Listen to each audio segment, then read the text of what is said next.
what is a unique characteristic compared with other area of Metro Manila? So that's all good news for us in the real estate sector and for many developers who are actually here in the Bay Area. What is the trend on the rental rates for rental properties here, and how much money investor can earn?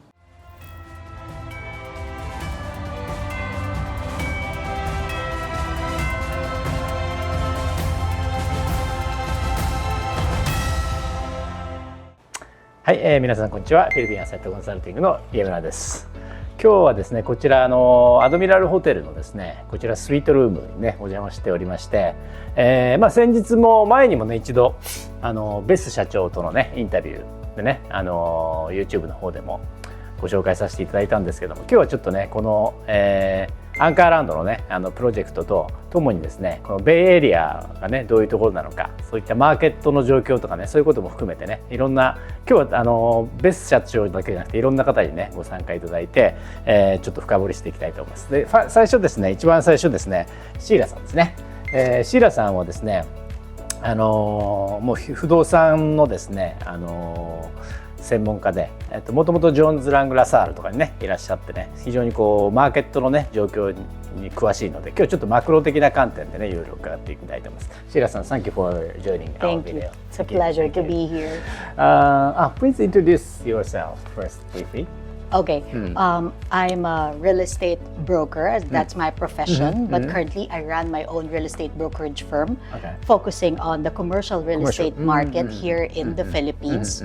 Metro Manila primarily, because as mentioned earlier, bulk of the economic activities in the country, they're still concentrated in Metro Manila. And then of course the other parts of the Philippines, which is Davao, Cebu, Pampanga, the other active areas where the outsourcing industry currently located and growing. So that's what I do every day. We focus on that and helping some developers and end users, clients in their real estate requirements. Thank you. So you know the deep knowledge about the market in Philippine real estate, especially Metro Manila. And today I want to hear about the market in the Bay Area. Okay, first question. Can you tell us about the Bay City, Manila? What is a unique characteristic compared with other area of Metro Manila? Well, first and foremost, the Bay City, which is how everybody calls it now, it comprises of Parañaque and Pasay area combined. It's very near the biggest provincial area in the country that's also very active, which is the Cavite, the southern part of town, and very near Manila. So it has become very vibrant because of the growth in the entertainment, part of the city, the casinos, and all the outsourcing players who are now located in the Bay City. So it's very unique in that sense because it has that mixed use play or element that you will find just like in the first world country. So we have that now in the Philippines, and that's all here in the Bay City. Oh, okay. Thank you. So what are the factors that are driving investment in the Bay City, Manila? Well, primarily because Philippines in general, when you look at the backdrop of the Philippine economy, it's growing. Despite what's happening all over the world, the Philippines is the number one call center in the world. The outsourcing industry here is also booming. Aside from the growing OFW market, we have a very big population. Middle class also is growing. The purchasing power of Filipinos right now, they're also increasing. Those factors are, of course, contributing to the growth of investment here in the Bay Area.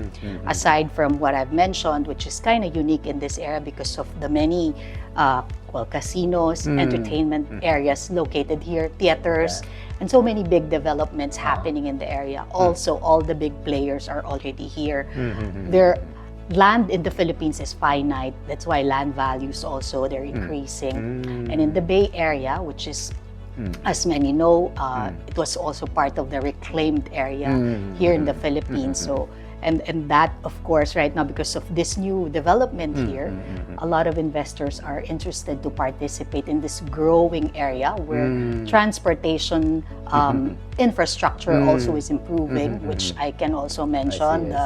The recent, the connection from here to Cavite area and LRT, MRT, all that infrastructure projects that are happening in the area, those are the ones contributing to attract a lot of investors to also come here in the Bay City. I see. Yeah. So Bay City is kind of a center of Metro Manila. Well, it Same is. as It is. Makati, BGC. It can be, one of the, they all have unique things, happening in Makati, in BGC, and in the Bay Area. So each one has its own charm, and this area has its unique charm as well. I see. Yes. I think at the time of pandemic, some of the outsourcing entity withdraw from here, but now the business is investment coming back to Bay Area.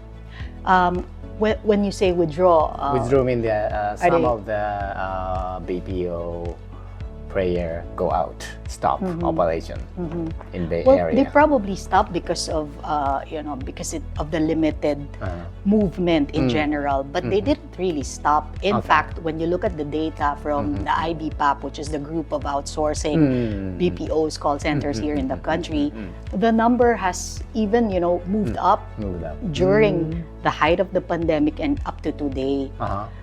In terms of office demand, it didn't increase that much because people now learned how to manage hybrid work models, work from home. But in terms of number of headcount, the outsourcing industry is growing.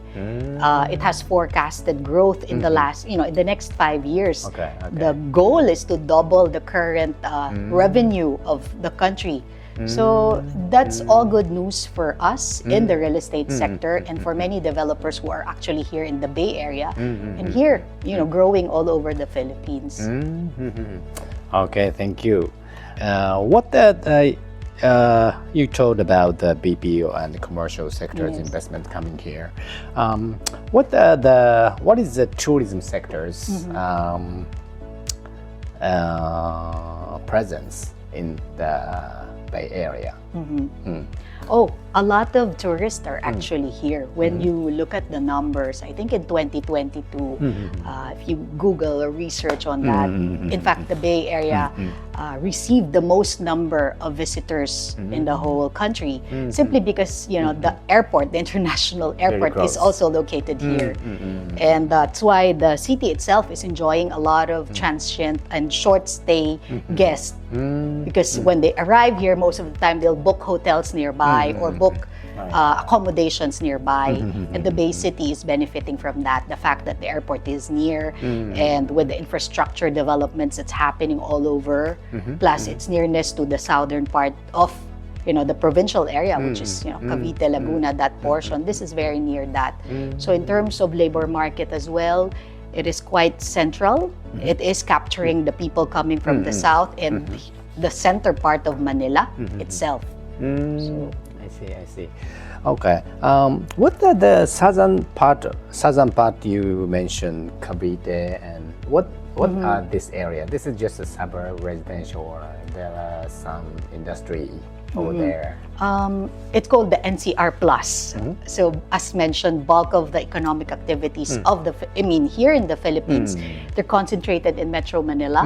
We call that National Capital Region. And then NCR Plus would be the near provinces. Well, right now they're like cities because developments are pushing outwards because the country itself is, Metro Manila is very small and so many activities are happening here. Land values also is moving up. Many developers are looking elsewhere to develop land because it's still affordable there, and Filipinos can still afford to buy properties outside Metro Manila, and that's why we have seen growth in the southern part of Metro and also in the northern part. It's all within driving distance, and with the infrastructure project. And currently, the administration is also focusing on that. Build better, more, and you see that all over the Philippines now. I see.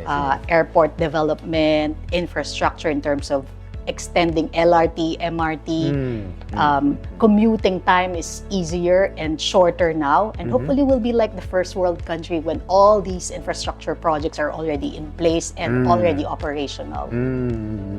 I see. Thank you. So I want to hear more about the concrete infrastructure, especially I want to hear about the infrastructure of the railway project. I heard the new railway come here and set up a new station in the Bay Area. True.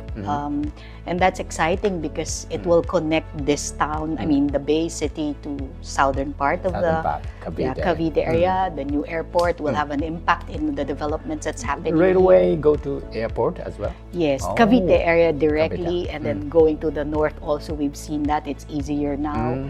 So with all that, all the more the value of the land or property in this area will increase in value. This kind of infrastructure set up in what the time frame? Well, there are some right now that's operational, but some in the next 1 or 2 years. Next 1 or yes, near yes, future. yes, and you can see that already. If you go around the area, you'll see the construction happening. Okay, thank you. So next, from now I want to hear about the question from the investor point of view. So our audience mostly property investor, stock investor, business person like that. So they are really interested in concretely how to invest here in Philippines. In the Philippines. Yeah. So what is a good strategy for property investors looking to invest in Bay City, Manila? Okay. Well, number one, if they're already investing in the property sector, I would assume that they are savvy investor, or at least they know what they're entering into. So when you do invest, you have to do your own due diligence and research. So my advice is always to partner with a known, reputable developer if they want to acquire condominiums or property, and do their research, do their own research. You have to do that because this is a big ticket item. When you buy something, this is long-term. Real estate is a long-term play. So you have to love the property that you will buy, whether you'll use it or not. It has to be something that you can enjoy in the long term. That's one. And given the timing also, the market right now is still in the recovery phase. We came from the pandemic and now everything is somehow recovering. Prices of property is still not high. It's when you look at the Bangko Sentral, not high compared to the pre-pandemic levels. Yeah. Okay. So maybe the under low we can have a chance to buy. Of course, timing price is important in real estate. You know that, Harry-san. So when you look at properties right now, though prices of values, property, land values is increasing, there are a lot of good deals out there, and developers are still willing to give attractive terms for you to invest, for you to buy their property, their project. And this is the best time to actually take advantage of that. If you have cash, if you have money sitting in the bank, it's better to put that in the property, in property right now, because yield is higher compared to just placing it in the bank. So that's one. And well, if you need help, then you can always talk to a reputable brokers like us who can guide you help too. The investor of course, Japanese. that's what we do. That's what we I do. see. We guide developers, we guide individuals in their property acquisition or in disposal of their property, or if they want to rent and all, anything that has to do with land or property. Yeah. It's sometimes it's not easy to conduct the due diligence by themselves. Yes. So I think most important thing to find a good professional person to advise. A partner who will guide partner. you and who will be interested to make you succeed as well, right? Yeah. Okay, thank you. I want to hear more about the real number. What is the trend on the rental rates for rental properties here, and how much money investor can earn per night, per month? Okay. Like that, or, So on average, if you're just leasing the space or renting out the space, a good rule of thumb right now is between 800 to 1,000 pesos per square meter. So in this Bay Area, in the metro area In the and metro in the area. Bay Area as well, depending on how efficient you are. So condo hotel is another investment Yeah, yeah, opportunity that many are now enjoying and doing because you'll make more than that amount, the 800 to 1,000 peso per square that I mentioned. So if you're, if you have a place and you're operating it like a condo hotel, then average, you count it per night, right? And average would be between a low of 3,500 pesos per night to a high of 5,000 pesos per night, depending on the size, depending on the handover condition, and the demand of your unit, right? And you'll make more when you do that. The yield will be higher. It can go as high as 10%. But of course, you have to factor in the cost, the overhead in managing and fixing your asset, your property, your unit. So you deduct all that expenses, probably you'll yield around 6-7%, which is still higher compared to just putting your money in the bank. Oh, okay, yeah, sure. So that's way better than just leaving your money in the bank. So generally speaking, if the investor invests here for the condo hotel, its yield is higher than the regular rent, yes, regular the rent. standard rent, which Because will just here there is a big demand from the tourist. And the condo hotel model or business model combines the typical renter, typical rental model, and the hotel type of hotel type of rent. So when you combine that, you'll get a higher revenue, and yield is also higher. But you need to have someone who will manage that for you, right? Yeah. Instead of doing all the work, if you have someone professional who can do that, then better for the investor. But in other words, it is a kind of a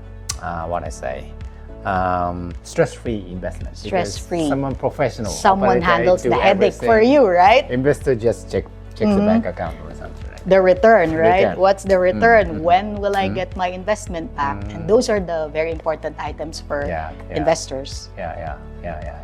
So stress-free, high yield. Higher Very yield. good. Very good. Make your money work for you, right? Okay, thank you. Okay, what do you think how do condo hotels complement the ecosystem of the Bay City, Manila?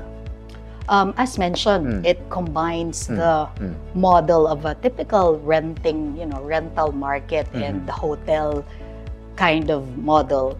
So that if you're an owner of a unit in the Bay Area, you'll have the benefit of, you'll have the beauty of both models in operating or making the most out of your investment. So this area, as shared, it also attracts a lot of short stay guests, tourists, coming here, short stay meaning just to go around and see the beauty of the area, probably play in the casinos and then enjoy this part of town, go to Manila. So there is that market here, and there is also the long-staying guest market, or probably expats working in the BPOs or call centers also in the Bay City, headquartered here. So you can attract those two target market if you have a condo hotel kind of development. The condo hotel have a variety of customer base. Yes. So those two, long-term, you can attract the short term and you can attract the longer staying guest as well. So in terms of reach, you have more. In terms of generating revenue also, you have two means to get that. So in terms of yield, then definitely it should be higher. Because you have those two sources. I see. The market in the Bay, tourism market in Bay City, I understood and I understand the attraction. There are big demand here. What about the supply side? Supply. In this market, In terms of the office market, there is a healthy supply in this area. This is already a mature CBD or Central Business District. So more than 500,000 square meters of office spaces, they're currently available here. Available meaning if I'm a BPO, I'm a call center right now, I can go here and get a big office. So there is that quality office, quality projects that are already qualified to host multinational firms, big companies. And there are many in this area. Blue chip companies, Fortune 500 companies already located here. Aside from the 5-star or higher than that kind of hotel development also in the area. So they are already all in this area.